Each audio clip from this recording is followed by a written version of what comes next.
Good morning! So today I figured we should make some homemade bread. It's literally the easiest recipe ever, and I've been making it literally for the past 3 years, and it's like a no-fail white bread recipe that I love. So I thought I'd share it with you guys just so you can make it, because it'll be super easy and it'll save you money. And for those days where you just kind of feel like baking, I feel like you can never go wrong with bread. Okay, so these are all the ingredients that you'll need, literally super simple. Just some active dry yeast. I like this brand, I always have. Some salt, sugar, and then we have some olive oil or vegetable oil, anything you want to use. I'm not picky on whatever I choose. And then just flour. I like using flour, but you can also use bread flour if you like. First thing we're gonna do is get 2 cups of warm water. I always like to use like the back side or the front side, whatever side you want to call this, of your wrist area to test out the water temperature. I feel like it's way more accurate than just using your fingers.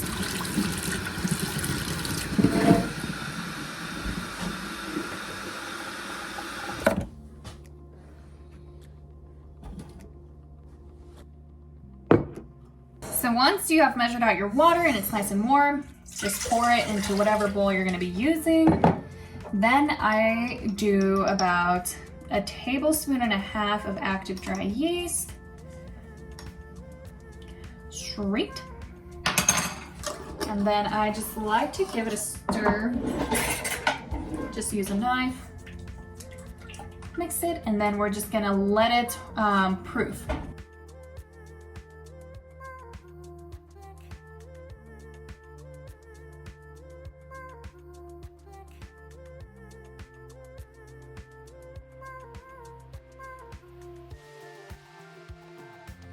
So once your yeast has proved, then we're gonna add the sugar.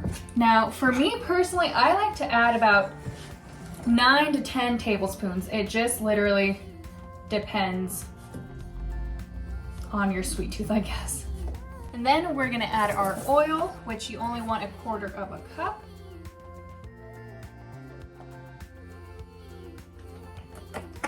Awesome, and then we're just gonna whisk it till that sugar dissolves. You can also add the sugar and dissolve it with the water, or you add the yeast, or you can do it right now, literally just whenever you want.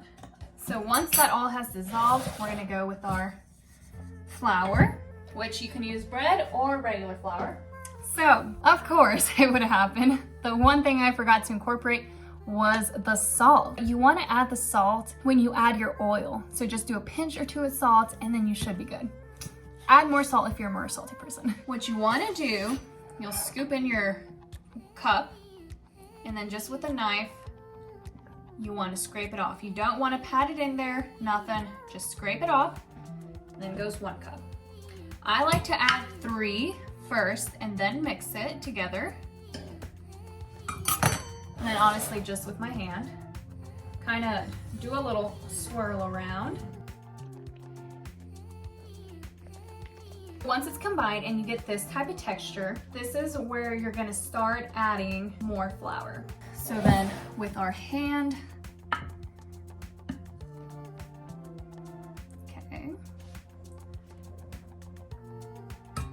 add 1, and then I add 1.5 after this 3rd cup, and then mix it together again. And if it's still sticking to your hands, still very sticky, that means you need to add more flour. This is where you add 1/2 cup at a time. And then you mix it together again. Okay, so it's still pretty sticky. In total, this can take about 5.5 to 6.5 cups. It honestly just depends on how much the dough needs, because sometimes you may need less, and sometimes you may need more. It seriously just depends. So after this point where you see it's not sticking to my hands anymore, I like to put it in a clean, flat surface.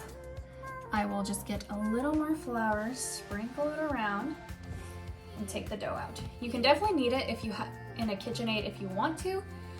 I like to do it by hand, especially this bread. I don't know why. So now how to knead your dough is you literally bring it back, fold it to you, and push it down with your palms. Pull it back, push it down. Pull it back and push it down. You can always do it just with one hand where you pull back with one, knead with the other. So generally, whatever you'd like to do. If you want to continue doing it in the bowl, you sure can. Sometimes if you're in a surface where it's kind of below your hips, it's so much easier because then you can really put your body weight into it. So now it's starting to get pretty sticky again, right? So this is where I go with my hand and just get a little bit of flour and sprinkle it on it. You're gonna wanna knead for about 8 minutes, should be good, until you start getting a soft dough. Black was probably not the best color to wear throughout this bread making. Oh lordy, I really needed to wear my apron, but it is not in a good condition to be wearing right now. Okay, so you can see, well, it's a little sticky there. You can see how soft it's getting now. Still a little slightly sticky, so I'll add a little more flour, but it bounces back right away, which is what you want.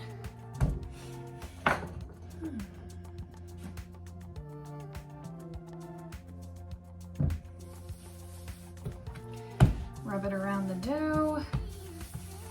Awesome. And if it still feels pretty hard to you, then you just want to keep kneading away.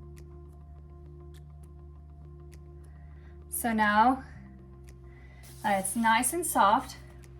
It's not too sticky, but not too dry. So this is kind of how you want it. It's literally perfect. So we're gonna coat this same bowl. I'm just gonna scratch more of that flour off of that surface. You can use definitely a clean bowl if you want to. I'm just not a fan of dishes, so we're gonna use the same bowl. I've done it for several years and hasn't changed a thing. Sprinkle some oil here and just a little bit, literally not that much. So then I'll use my dough to get it on it so it's nice and coated. And if you need a little more, just add it to the bottom. There you go. And just run it around.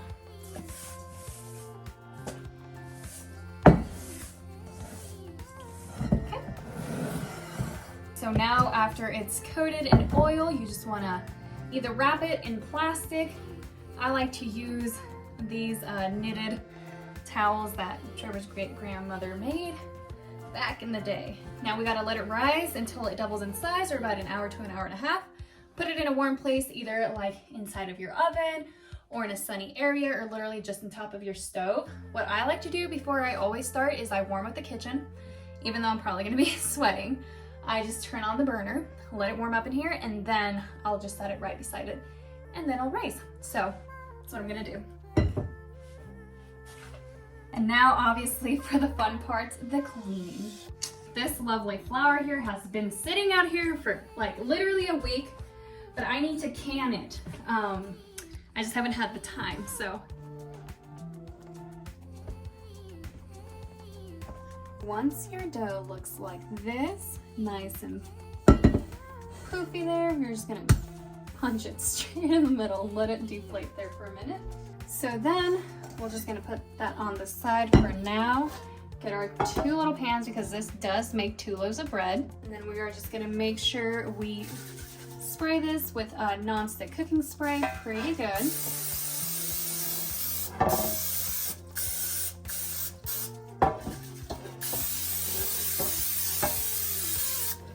Awesome. So then now just grab your dough, okay, and literally just chop it through the center, and then just kind of fix it up. Just want to set it there, then get your other loaf here. Do the same thing with it. And we're gonna set them in there again. So then we're just gonna let them rise again, and at this point, you want to start your oven as well. Bake 350. And then you obviously want to cover these babies up again. There you go.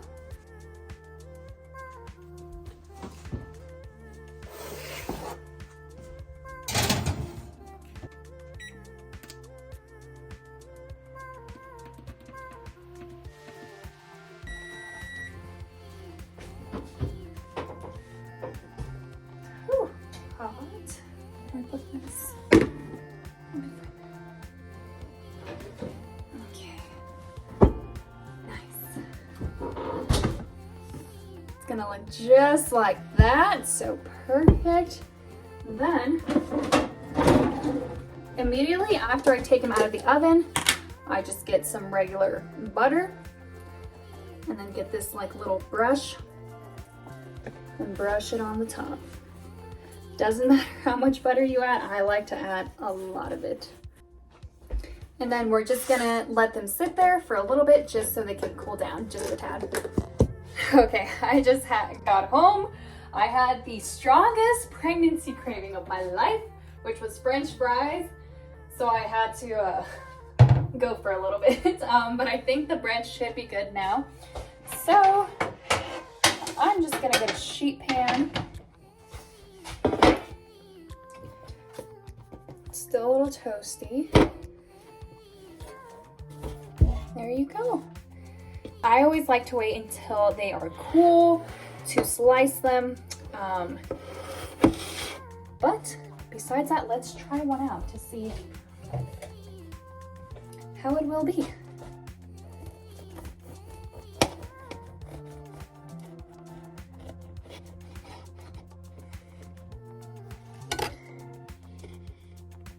It is seriously like the spongiest white bread ever. And that is all for this video. So I hope you guys enjoyed watching, and I hope you guys give it a try. And if you do, let me know, and I will catch you guys on my next one.